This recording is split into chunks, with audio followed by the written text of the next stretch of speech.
¿cómo estás? Sí, señor. Madame, ¿cómo estás, Mdou? Sí, señor, claro. Chai! Madame, qui joue Mdou? Moi bien, grâce à Dieu, moi bien. Chai! Voilà. Voilà. Madame, me pose une dernière question, madame. ¿Cuál es tu nacionalidad? Sí, señor. Chai! Claro que sí.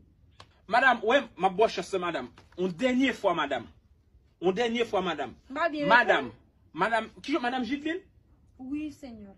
Madame, ¿cuál es tu nacionalidad? Sí, po, sí. Madame, allez, madame, ou pas mériter travail là, madame. Ou pas mériter qualifier pour travail. Vai a maricón, tigre. El diablo.